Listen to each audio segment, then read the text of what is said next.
السلام عليكم kusoo dhawaada qodobada wararka ciyaaraha subaxnimo maanta waxaan ku soo qaadan doonaa kulankii xalay dhexmaray kooxaha Arsenal iyo kooxda Everton iyo wararkii ugu dambeeyay ee suuqa kaliibsiga ciyaartoyda.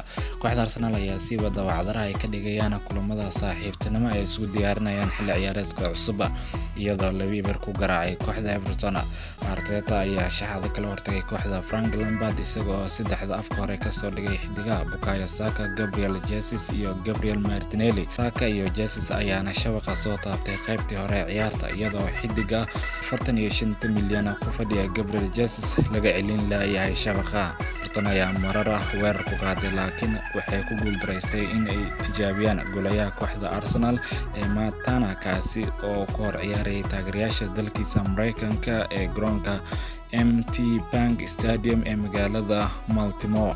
Qaybtii labaad ciyaarta waxba iska bedelina marka loo eego natiijada, laakiin ciyaartoy badan ayaana labada kooxood ka helay daqiiqado ay ku ciyaaraan oo isku diyaarinayaan xilli ciyaareedka cusub. Weli Arsenal waxa uu harsan kulamo kale oo ka ciyaarayso dalka Mareykanka waxayna la ciyaari doonaan kooxda horyaalka MLS-ka ee Orlando City kahor inta aysan kulan saaxiibtinimo weyn ay la ciyaarin Chelsea oo iyadana Mareykanka ku sugan. Kadib labadaasi kulan Arsenal waxay wajihi doontaa kooxda Sevilla oo ay wada ciyaari doonaan koobka sanadlaha ee Emirates Cup. Tababaraha kooxda Barcelona Xavi ayaa loo diiday fiisaha dalkugalka dalka Mareykanka. Tababaraha kooxda Barcelona Xavi Hernandez ayaa ka hadlay ciyaartoyda kooxdiisa ee safarka ku aaday wadanka Mareykanka kadib markii loo diiday dalkugalka dalka Mareykanka. Bulgarana ayaa Sabtidii u duushay Mareykanka oo ay muddo 17 maalmood joogi doonaan waxayna ku soo qaadan doonaan tababaro iyo kulamo saaxiibtinimo saddex, laakiin kooxda ayaan qayb ka ahayn Xavi oo sababa fiisaha la xiriirta aanu tagin dalka Mareykanka. Xavi ayaa 3 jeer booqday wadanka Iran 5 sanadood ee ugu dambeeyay isagoo la socday kooxdiisa hore ee reer Qatar Al Sadd oo uu ka ahaa ciyaartoy iyo tababare, waxaana taasi caqabad ku noqotay in loo ogolaado inuu galo Mareykanka. Laanta socdaalka Mareykanka ayaa ku xirtay Xavi inuu keeno macluumaad dheeri ah oo ku saabsan uu booqday Iran maadaama Mareykanka uu saaray xayiraado iyo cunaqabateyn sanado badan socotay. Macluumaadka dheeriga ee loo baahan yahay ee Xavi ayaa ahayd in laanta socdaalka Mareykanka loo gudbiyo Jimcihii, waxaana haatan sugi doonaa ilaa Isniinta si go'aan looga gaaro in loo ogolaado inuu Mareykanka u raaco ciyaartoyda kooxdiisa. Arteta oo ka hadlay mustaqbalka William Saliba ee Arsenal.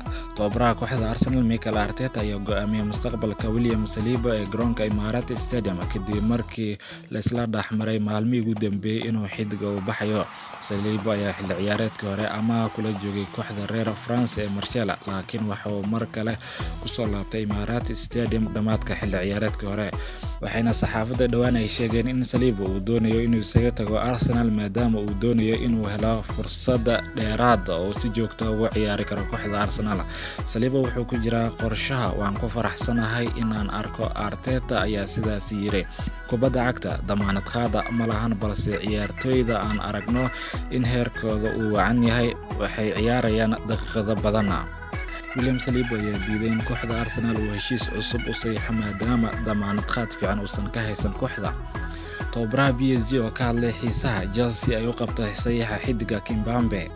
Tababaraha kooxda Paris Saint-Germain ee dalka Faransiiska Christopher Galtier ayaa sheegay in uu kula kaftamay Kimpembe xiisihiisa u qabo kooxda Chelsea ee daafaca dhexe reer France. Thomas Tuchel ayaa doonaya inuu sii xoojiyo daafaca dambe kadib markii ay dhameystireen saxiixa daafaca kooxda Napoli ee Khalid Koulibaly iyadoo xidiga reer France uu calaamaysaday bartilmaameedka xiga kadib markii ay ka hareen bacsiga ay ugu jireen Nathan Ake. Blues ayaa xidiga Kimpembe ka dhigtay bartilmaameedka koowaad ee dhinaca daafaca. Tuchel ayaa doonaya in Kimpembe uu kula midoobo Chelsea xilli ciyaareedka cusub iyadoo diyaar ay u tahay inay bixiyaan lacagta lagu doonayo xidigaas. Mar wax laga weydiiyay wararka xanta ee la xiriirinaya daafaca dhexe inuu u dhaqaaqayo Chelsea, Galtier ayaa u sheegay Liverpool waxaan akhriyay wax walba oo laga sheegay Kimpembe, xataa waxaan ku wada qosolnay arrintaasi. Waan jeclahay isaga, waa daafac dhexe oo fiican, laakiin ma ogi waxa dhici doona, ayuu yidhi tababaraha kooxda PSG ee Christopher Gilter. Ugu dambeyntii, lambarka Christian Eriksen oo xiran doona kooxda Manchester United kadib markii uu dhawaan ku biiray. Christian Eriksen ayaa noqday saxiixii labaad ee kooxda Manchester United ee suuqa xagaagan, iyadoo kooxda kula soo saxiixatay xidiga qaab xura. Xidiga reer Denmark ayaa qalinka ku dugay heshiisa 3 sano oo uu ku joogi doono kooxda ku ciyaarta garoonka Old Trafford ilaa xagaaga 2025. Xidiga ayaa Manchester United ka doortay kooxdiisii hore ee Brentford, kuwaasi oo doonayay in ay iyagana la wareegaan xidiga khadka dhexe ku fiicana. Christian Eriksen ayaa la filayaa inuu noqdo qorshaha Ten Hag maadaama horey u soo wada shaqeeyeen, waxaana tababaraha uu ku qanciyay ku biirista kooxdiisa. Manchester United ayaa shaacin lambarka oo xidiga Christian Eriksen u xiran doono kooxda marka loo barbardhigo inay shaacisay saxiixii ka horeeyay ee xidigana. Wargeyska Manchester Evening News ayaa soo bandhigay lambarada xidiga Christian Eriksen oo xiran doono kooxda Manchester United kadib markii si rasmi ah loogu dhawaaqay. Lambarka 6 waa lambarkii uu baneeyay xidiga Paul Pogba, kaasi oo qaab xor ah uga tagay kooxda, waxaana hore u soo xirtay lambarkaasi daafacyada West Brown iyo xidiga Johnny Evans. Lambarka 13 waxaa kooxda hore u soo xirtay xidiga lagu magacaabo Park Ji-sung, halka uu xidiga ugu dambeeya ee kooxda Manchester United u xirtay lambarkaas uu ahaa goolahaye Lee Grant. Lambarka 14 lambarkan 14 waxaa baneeyay Jose Lingard, kaasi oo qaab xor ah uga tagay kooxda, waxaana lambarka ay u badan tahay inuu xirto xidiga Christian Eriksen. Lambarada kale ee banaan waxaa ka mid ah lambarka 14, lambarka 15, lambarka 18, lambarka 21 iyo lambarka 26. Christian Eriksen ayaa dooran doona mid ka mid ah lambaradan. Guud ahaan waa naga inta qodobada wararka ciyaaraha.